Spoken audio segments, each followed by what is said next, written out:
welcome to our second panel discussion for the Finn's Place LGBTQ Affordable Housing Fair. Here we have Stacy Monroe and Johnny Watkins. I'm going to have each of you introduce yourselves, your title at your organization, and describe your organization's mission and the services that y'all provide. So, again, my name's Stacy Monroe, and I work with House of Rebirth. And as far as my pronouns she, her. But as far as my title with House of Rebirth, I think that when you work for a nonprofit, you do a little bit of everything. So I started off as their executive assistant, then grant writer, then part-time case manager, social media, and really just doing it all because that's how it works in a nonprofit. So I do a little bit of everything, community outreach and engagement as well, and also intakes as well for residents. So I tend to do a little bit of everything. Good morning, everyone. My name is Johnny Watkins Mitchell. I am with the AIDS Outreach Center. I've been with them about 5 years now, and like Stacy was saying, when you work for a nonprofit, you pretty much do it all. So I started out as outreach, and then I did a little bit of patient navigation. I did case management for a little bit, and then I got promoted to housing within the last year. Our mission is to serve individuals who have HIV or who are at risk of HIV with dignity and respect. Okay. We've been in the community since 1986, and we serve over about maybe 2,000. I got the direct number. 2186 is what we serve. That's how many clients we serve. And right now, the housing need is great. People are showing up at our doorsteps needing housing like ASAP. So, yeah. All right. So I want to start with Stacy. In our first panel discussion, we were learning about the continuum of care here in Tarrant County. House of Rebirth was founded and mainly operates in Dallas, but you also have you recently began a partnership with Dunes LGBT Homo Solutions Foundation, which is located here in Fort Worth. So can you describe what House of Rebirth does, your partnership with Dunes, and talk a little bit about the climate in Tarrant County versus Dallas, if it's different? So House of Rebirth started off offering services, I mentioned earlier, to trans women, particularly Black trans women in Dallas. Coming into Fort Worth, the partnership with Dunes LGBT Foundation has allowed us to expand that reach outside of what we normally would serve. So now we're able to serve the whole trans GNC community, and then also Dunes is able to help with the rest of the LGBTQ community. So together we're able to serve the whole community entirely. The only difference I've noticed, I guess, coming into Dallas is that we're still having to refer some of our trans and GNC residents to Dallas for HRT, for counseling, because there is access here in Fort Worth. However, it's not free of cost, and everyone can't afford the cost, whether it's $20, $30. Some people don't have that in their pockets right now. If they're already struggling with housing, we can't expect them to pay for something that should be free and life-saving care. So we're still having to refer some of our residents out to Dallas to get their HRT out there for free, to then have to come back. And be mindful that a lot of these residents don't have a car, so they're having to ride on the bus and stuff to get there and spend all of their day really trying to just get access to life-saving care. For Johnny, at the AIDS Outreach Center, y'all serve mainly people with HIV/AIDS or at risk of HIV, and you provide housing services that include rapid rehousing, long-term rental assistance, and short-term emergency assistance. So can you briefly describe the difference between those three services, and what are some of the main issues that people with HIV/AIDS face, and why is it important to provide housing services aimed particularly at that community? With rapid rehousing, we do offer that for the clients, and we also offer TBRA as well. With rapid rehousing, what we do is we rapidly try to house those clients that come to us. We get a housing match through the Tarrant County Coalition, and what happens is that once I get that match, I work directly with that client to get them housed. The client does not have to have income, and the client can, if the client does have income, they have to pay 30% of their adjusted gross income. Okay, and what I do is I work with them to make sure that they feel safe at where they want to live, so they go and pick where they want to live. I work hand in hand with that landlord to see if they take the program. And if they do, then what I do is I create a new partnership with them, and I provide case management to the individuals who are on rapid rehousing.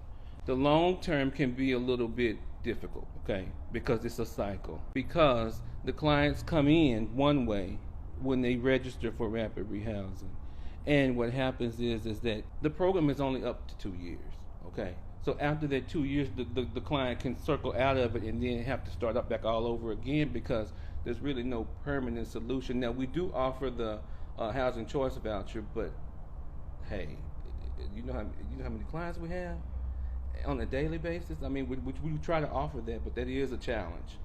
Now, as far as the short-term housing options, I'm partnered with the hotel on the west side of Fort Worth, okay? And on the west side of Fort Worth, I can call them and immediately say, hey, I have a client that's homeless.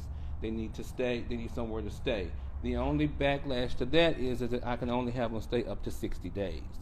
And in the process of those 60 days, my team and I are working diligently trying to get some type of transitional housing set up for that client, okay? So one of the main issues is housing discrimination. That's one of the issues, okay? Poverty. Lack of support. A lot of our clients do not have support systems. Mental health issues. That's a big thing, mental health issues. Homelessness, and last but not least, substance abuse. Substance abuse is real. Housing is healthcare. If you're housed, then you can focus on your health. A few things I want to add. So one of the things I noticed different coming in from Dallas to Fort Worth, the current funding that is funding this partnership is through HUD. When we were in Dallas, we were able to operate 18 and above. We turned no one away. We're like, come on through, we're gonna help out. And we recently were adding up the numbers and we served over 200 people at this point. But coming into Fort Worth, the issue that we're running into now with HUD is that we cannot serve above the age of 24. So it's 18 to 24. And I find this very bothersome because a lot of places are the same way. 18 to 24, 18 to 24. And it's not because the organization wants that. It's because of the funding that they're getting determines this is what the population that you need to serve. But that means we're forgetting about people like that. And people in those circumstances after the age of 24. It's like we have youth housing, 18 to 24. We have housing for seniors, but we forget about this gap between 24 to there. And it's like, figure it out on your own. And it's like, we can't have that mentality if we really want to advocate for everybody. We have to be mindful of that. And I hope that eventually what we had in Dallas can also translate in here to Fort Worth, because we need to make sure that no one is forgotten. And that it is definitely an issue that I think HUD definitely needs to reevaluate their decision about funding and really not just look at the numbers and ages, and really just look at people like we're people. We have a life, we're valuable, we should be allowed to thrive, and no one should really be forgotten in that sense. Another thing too that we have with the agency that I forgot to mention, but you kind of jogged my memory a little bit with that, was that we have PHP, which is permanent housing placement, okay? We do get money for that, but it's not enough. I mean, the permanent housing placement money helps with the deposits, the application fees, the first and last month's rent. Well, with those prices increasing, we're knocking chunks and chunks of that money down to zero. I mean, because one person can cost up to $5,000 trying to place them in a unit. And then with Texas Texas being a I call it a landlord-friendly state, it's really causing some issues because the apartment complexes, when you call, they don't want to take the program. You know, the clients want to stay in nice places, but when you call and say, hey, you know, and you're trying to pitch that to them, they tell you, no, we don't want to take any housing program. I'm like, well, let me tell you my spiel first before you shut me down. But they don't. And then another option that we have that helps our clients as well is that once they are housed, it's something called STRUMU, okay? Short-term rent, mortgage, and utility assistance, okay? With that program, what we do is we help them with the rent, their mortgage, and utility if they fall behind, okay? The only thing is that we can help them up to so many times, but after that, we have to, send them out to other agencies for assistance. So we'll try every aspect to keep our clients housed. So. And I also wanted to add, piggyback off of something you said earlier and the question you asked.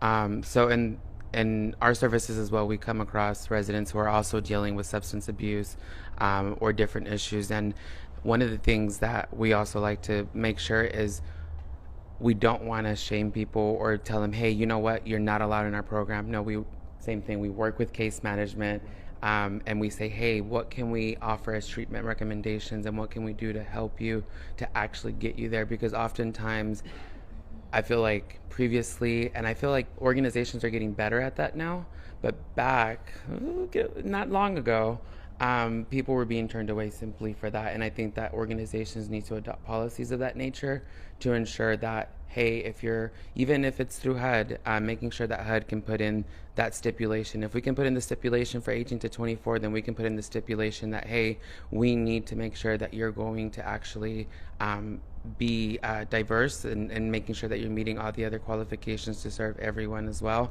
and making sure that you're not going to turn people away for struggling with substance use when it's a medical condition. That in that terms, you're really just discriminating people, and it's not right. There's a couple of phrases that have been said. Affordable housing is affordable labor. Housing is healthcare. These things they sound simple, but it's extremely true. And when you're talking about substance abuse, the thing about housing is having shelter is a stabilizing factor. Substance abuse, people put a moral lens on that, and I think that that's not right. And when you're talking about that as potentially a barrier or a factor of discrimination against people who are seeking housing, it just doesn't make sense to me, because again, housing is a stabilizing factor in people's lives. And when it comes to the LGBTQ community as well, there's a lot of risk factors that come with being any one of those identities. So I want to ask you guys to talk about, from your different perspectives and the different services and populations that you serve, what are some of the most pressing issues that you're seeing with the clients that you serve, and how do those issues relate to housing and overall wellness? Well, one of them I'm going to say is really just lack of funding for, like I said earlier, for the entire population above 18. Well, like I said, funding, and it's also going to be working with not only HUD, but working with multiple funders who have the funding, to making sure that there's stipulations for a lot of this funding is making sure that it's not excluding people simply for just existing.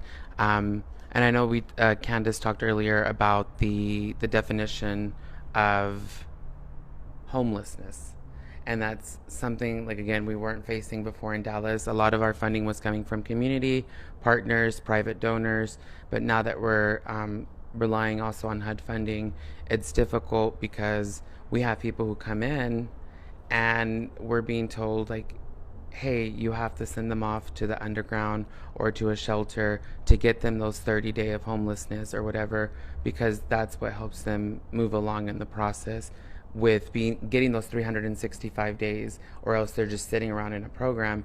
And it's like, but why can't we take those self-affidavits seriously? If they're there for a purpose, let them fill it out. If they've been couch surfing, that technically is considered homelessness. Let them actually get the services that they deserve and need. We're making it so hard for them to actually get the services. They have to jump through a lot of hurdles. And mind you, a lot of these people already have limited resources.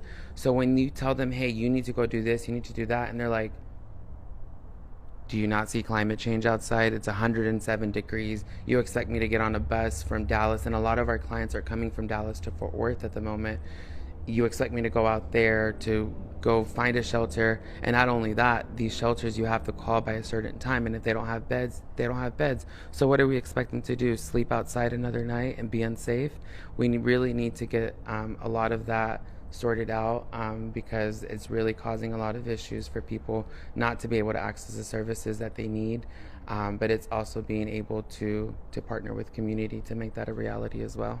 So you're talking about funding resources, and there's limitations on where those funds can go. So if you can clarify for people, like, there's unrestricted funds, right, that an organization can use for anything versus, say, a grant that has a specific, you have to follow certain qualifications. Can you talk about that a little bit? Yeah. Well, like with this specific grant with HUD, we're only able to serve 18 to 24. And of course, we have to be inclusive of everybody. So one of the policies we have is, yes, we will serve anyone outside of the LGBTQ community, because we're not trying to discriminate anybody whatsoever. We just ask that they abide by the policy, which is be a good neighbor to everybody. This is a shared space, and we really want everybody to get along. But also, one of the issues with the housing as well is the funding is, well, the difference is sometimes we get funding for a rapid response, which is usually being able to provide people, if they need $100 to make that rent, if they were just off of work or COVID hit, because COVID is still going on. One of our houses right now, we can't do intakes because we're having a COVID outbreak there.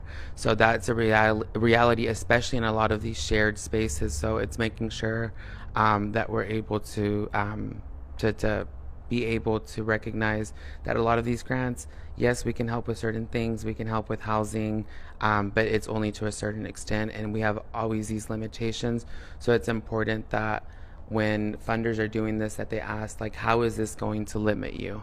Who are we leaving behind? Who are we not going to be able to serve? Because that's important. At the end of the day, we just say we have an idea of who we want to serve with our grants and our funding, and we're like, at some days, we have to take those rapid response grants. We're like, okay, let's make it work. Let's see what we can do. At least we're offering something, but it shouldn't be the case. We shouldn't say at least we get to offer something. We should say, hey, we get to serve our community the way that we want intentionally. And right now, excuse my language, we're half-assing it. Some of the things that I find are pressing with the community that we work with, one is the stigma behind HIV. Okay, that's a big issue. Another thing that I would say would be the support system. A lot of the clients don't have the support system that they need. Their parents are putting them out because they're finding out that they're LGBTQ+. They're finding out that they're on, the childhood trauma that came along with that. We're trying to tackle all of the mental health issues that come along with that, which leads into substance abuse, which we're trying to tackle that situation. So those are the main pressing issues that we're trying to deal with, because with all of that going on, they're homeless. Not only are they homeless, but many of the shelters aren't LGBTQ friendly.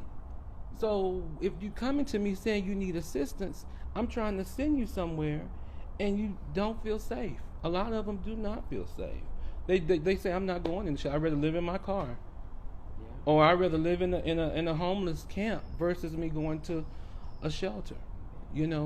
Not only that, but another pressing issue that people aren't really looking at is same-sex domestic violence issues. They'll help women, but what about the men? Where do I send the men who are in those types of situations? There's only one place, and I think it's the family place in Dallas, I believe. Yeah.